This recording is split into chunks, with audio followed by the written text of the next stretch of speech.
Hola, soy Luciano Stucchi y les quiero presentar el libro que he escrito con mi hermano Marcelo, Navegar por los aires, un análisis físico y biológico del manuscrito de Santiago Cárdenas del siglo XVIII. Este libro cuenta además con las ilustraciones del artista Marco Carpe. Y en este trabajo lo que hemos hecho ha sido reivindicar a la figura del científico que fue Santiago de Cárdenas, un estudioso autodidacta que en el siglo XVIII, al observar el vuelo de las aves, se anticipó al trabajo que luego realizaran personajes como Otto Lilienthal y diseñó una máquina para volar, una máquina que podría haber anticipado el vuelo humano por más de un siglo. ¿Por qué acercar más a Santiago de Cárdenas con Otto Lilienthal y no, por ejemplo, con los hermanos Wright? Lo que sucede es que los hermanos Wright fueron los pioneros en el vuelo motorizado, en el vuelo autopropulsado. Sin embargo, Otto Lilienthal diseñó y probó una máquina que podía volar con el viento, con el aire. Y ese fue el diseño que planteó Santiago de Cárdenas. Ese fue, digamos, el sueño que él tuvo de un aparato que pudiera volar sin necesidad de tener un mecanismo propulsor más que el viento. ¿Cuánto y cómo crees que se ha descrito la imagen de Cárdenas hasta hoy, digamos, en el pasado, en el teatro, en los libros y todo eso? Salvo muy contadas excepciones, la figura de Cárdenas siempre ha sido representada como un personaje caricaturesco, como un personaje soñador, como lo pintó Ribeiro, y hasta bufonesco, como lo representaba Ricardo Palma, ¿no? No se le ha tomado en serio nunca como un científico, como el científico que fue en realidad, y eso es lo que buscamos reivindicar con este trabajo, porque Cárdenas no solamente soñó con el vuelo como una cuestión de imaginación, sino que lo estudió y lo profundizó en un trabajo que realmente merece la pena ser revisado. ¿Cuánto tiempo les ha tomado trabajar el libro y qué crees que ha sido lo más complicado, digamos? En realidad el trabajo lo inició Marcelo en el 2010 y son casi 9 años que hemos estado en esto. El trabajo orientado a este libro específicamente nos habrá tomado 8 años y la parte más difícil fue justamente la de reconstruir los dibujos, ¿no? En esto nos ayudó muchísimo Marco Carpio al hacer suyo este trabajo y al ponerse en la piel de Santiago de Cárdenas y convertir los bosquejos y los diseños que habíamos hecho Marcelo y yo al inicio en verdaderas obras de arte, ¿no? Este trabajo en realidad también fue muy complicado al momento de poder pensar como Santiago de Cárdenas, porque para plantear qué es lo que él propuso tuvimos que ponernos en su lugar, ¿no? y pensar desde lo que él podía haber conocido en esa época.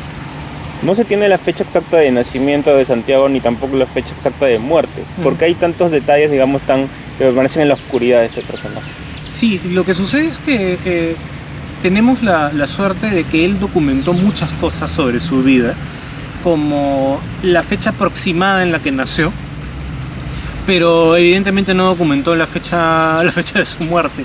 Lo que sabemos es que sobrevivió hasta la década de los 80 del siglo XVIII, ¿no? Y eso por referencias indirectas, ¿no? O sea, por ejemplo, encontramos la partida de matrimonio en segundas nupcias de Santiago de Cárdenas en 1779, ¿no?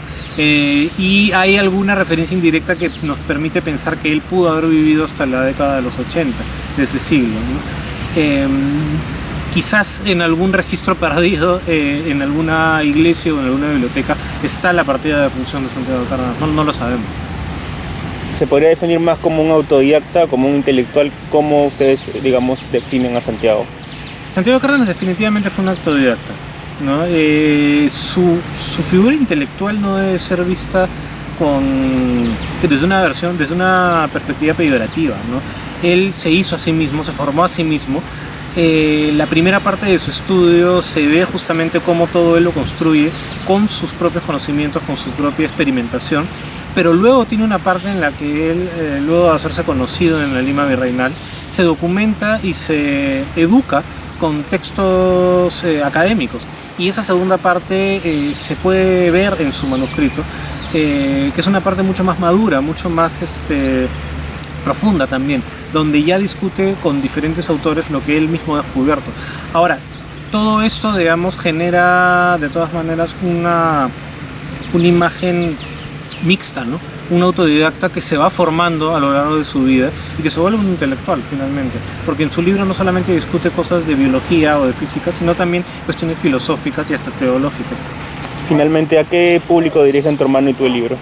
El objetivo del libro ha sido orientarlo a un público académico, ¿no?, que pueda querer ver un estudio tanto biológico como físico del siglo XVIII, pero también a toda persona que tenga curiosidad sobre nuestra historia, sobre los personajes que han pasado desapercibidos en nuestra historia durante siglos, y que pueda querer ver cómo alguien pudo salir adelante y pudo iniciar un estudio de la magnitud que hizo Santiago de Cárdenas por su propia cuenta, ¿no?, por sus propios medios. El libro tiene varias secciones que son orientadas a la historia del personaje, al contexto histórico y el contexto filosófico del personaje, que pueden ser también interesantes para personas que no tengan una formación física o biológica muy profunda.